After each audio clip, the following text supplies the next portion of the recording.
Hello, wonderful audience. Thank you for choosing to spend your time with me. Welcome, everyone, to our latest video where we'll be exploring Scott Street Flats. Scott Street Flats is a heritage-listed apartment block at 2 Scott Street, Kangaroo Point, City of Brisbane, Queensland, Australia. It was designed by Elena Mottram and built by W.B. Johnstone. It is also known as Scott House. It was added to the Queensland Heritage Register on 29 April 2003. Let's transition to history and uncover its significance. The Scott Street Flats, a two-story building of masonry and timber built in for Professor Frank and Mrs. Zena Cumbra Stewart, was designed by Elena Mottram, a pioneer woman architect in Queensland. The building is located in Kangaroo Point, close to the Brisbane River and overlooking the town reach to the central business district of Brisbane City. The block is an amalgamation of two allotments that were once part of the Wesleyan Church Reserve of 1850. Mrs. Zena Cumbra Stewart purchased the land in 1913. Upon her death in 1956, the property passed to her son Francis. In 2013, the property was sold to GDW Investments for $3.30 million with the intention to develop a high-rise apartment on the site. The Cumbra Stewarts moved from Taringa to Kangaroo Point sometime around. The Cumbra Stewarts moved to 283 Main Street, a large house located on the corner of Main and Scott Streets, adjacent to the site of the Scott Street Flats, which were constructed sometime in 1925. The flats were occupied from about 1926. The first listing to appear was a Leslie Back house. The Cumbra Stewarts resided at 283 Main Street until 1930. They then moved to the flats, which became known as Scott House. In 1936, Professor Cumbra Stewart retired and the couple relocated to Melbourne, where Mrs. Cumbra Stewart was born and both had been educated.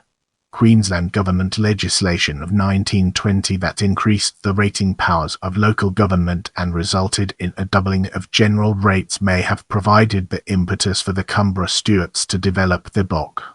Many of the large houses of the inner city suburbs were being converted into flats to address the housing shortages in Brisbane in the The Queensland magazine of May 1925 reported that in Kangaroo Point there were many beautiful homes still occupied by tenants who have no desire to cut up their gardens to make room for small villas, but that some very modern flats have sprung up. It was an enterprising move on the part of Mrs. Cumbra Stewart to build the flats with the dual purpose of investment and providing a convenient home for her husband and herself in their latter years. The saw an increasing number of purpose-built flats erected in inner Brisbane.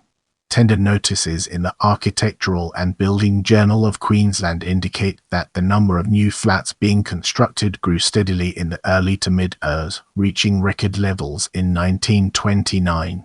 The economic depression of the early years brought a halt to flat building activities, which began to recover again in the mid-years. Was the boom time for flat construction in Brisbane. The Scott Street Flats are an early example of purpose-designed flats and reflect the interwar preference for Old English or Tudor Revival and Spanish Mediterranean design themes. Purpose-designed flats introduced a range of new domestic features, some of which are evident in the Scott Street Flats.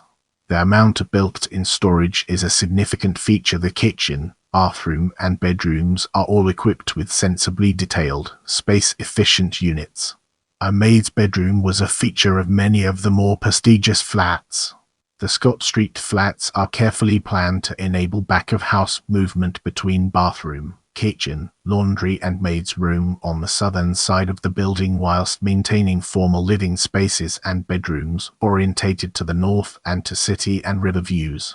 The two-way drawers and narrow door from maid's room to entry hall are features that allowed the residents to maintain their genteel lifestyles in the new domestic environment of a flat. In this chapter, we'll be unraveling the enigma of the Cumbra Stewarts and discovering its transformative power. Both Mrs. Cumbra Stewart and her husband Frank Francis were prominent and active citizens of Brisbane early in the century. Frank Cumbra Stewart was a barrister and King's Counsel and was appointed the Foundation Registrar and Librarian of the new University of Queensland in 1910. Among his numerous involvements, he was a founder and president of the Royal Historical Society of Queensland and a founder and trustee of the John Oxley Library. Historical papers he authored included histories of the Brisbane River, Brisbane Bridges and surveyors of the Queensland coast.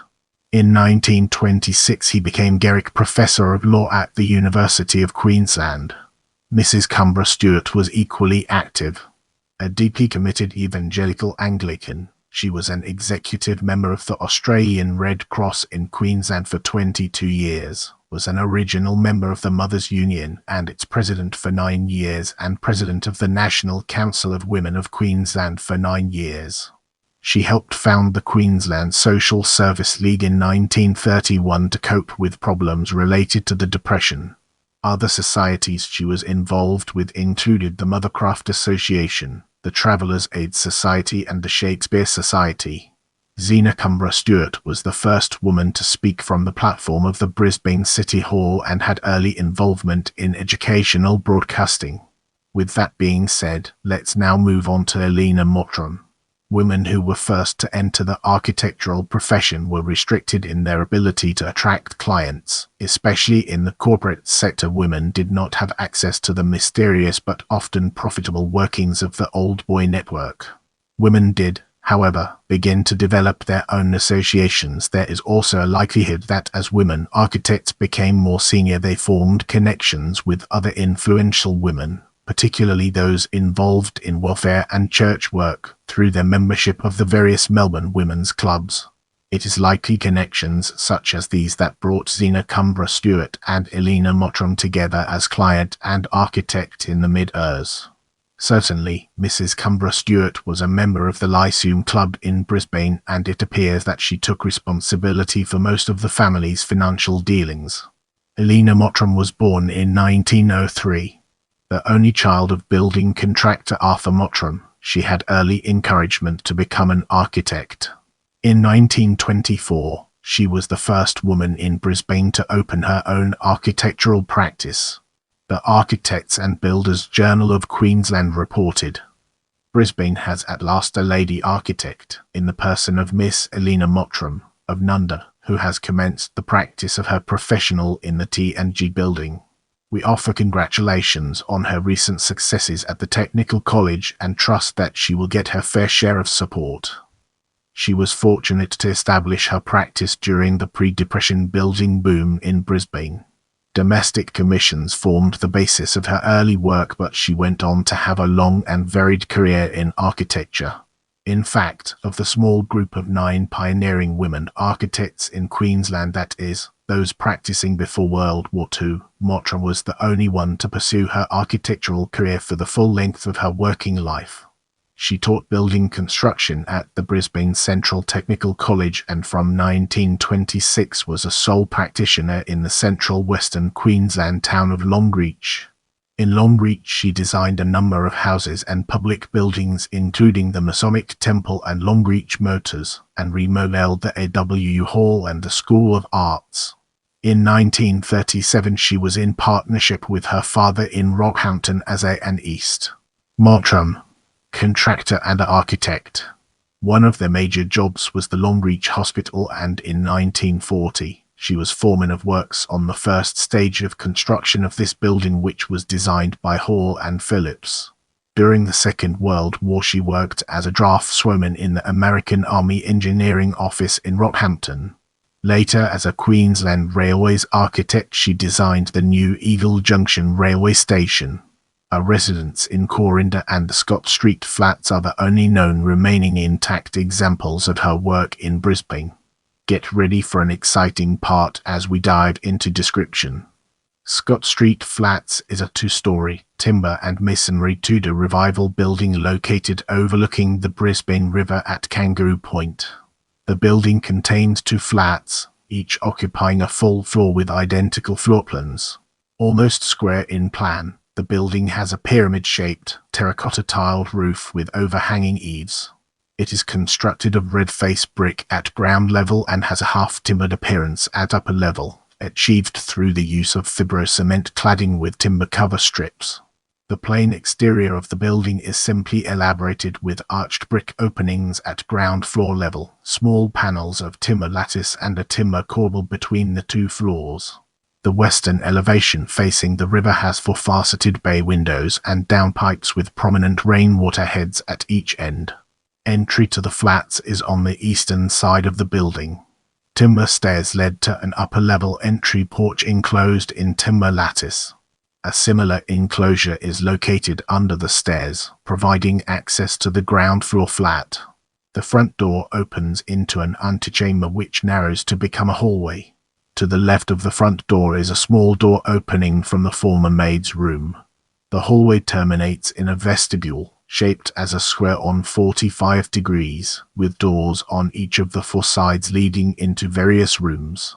To the left is the kitchen and dining room, to the right, the sitting room and second bedroom.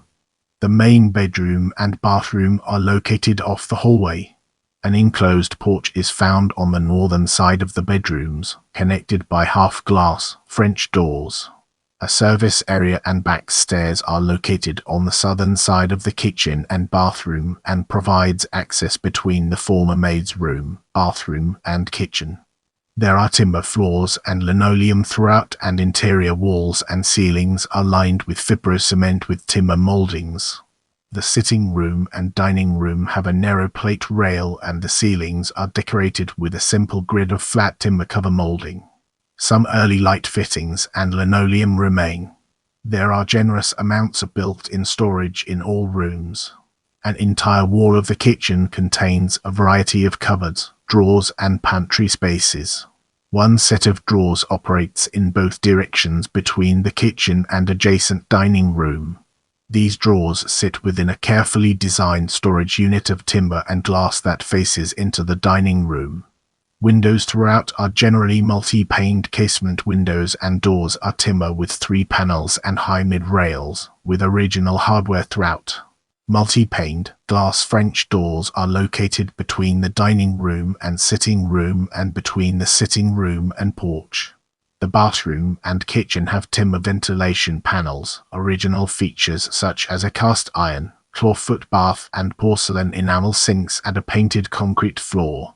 A laundry is located in the southern garden at the back of the building and contains concrete sinks and galvanized iron water storage. In the following section, we'll be immersing ourselves in the captivating world of heritage listing. Scott Street Flats was listed on the Queensland Heritage Register on 29 April 2003, having satisfied the following criteria.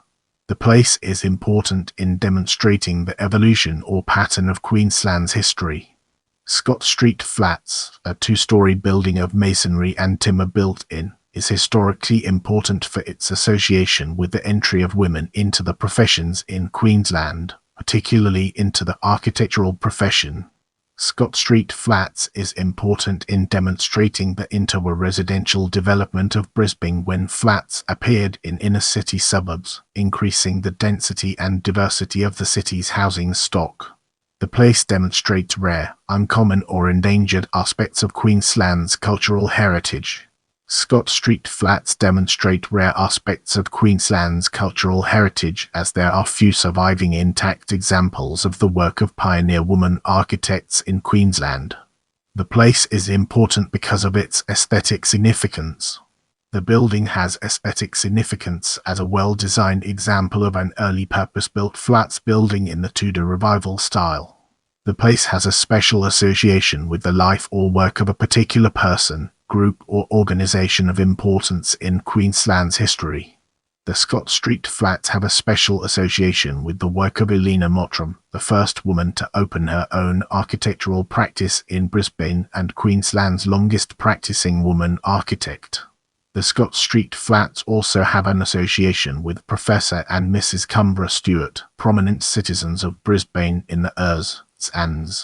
I hope you learned something new today. Let me know what you found most interesting in the comments below.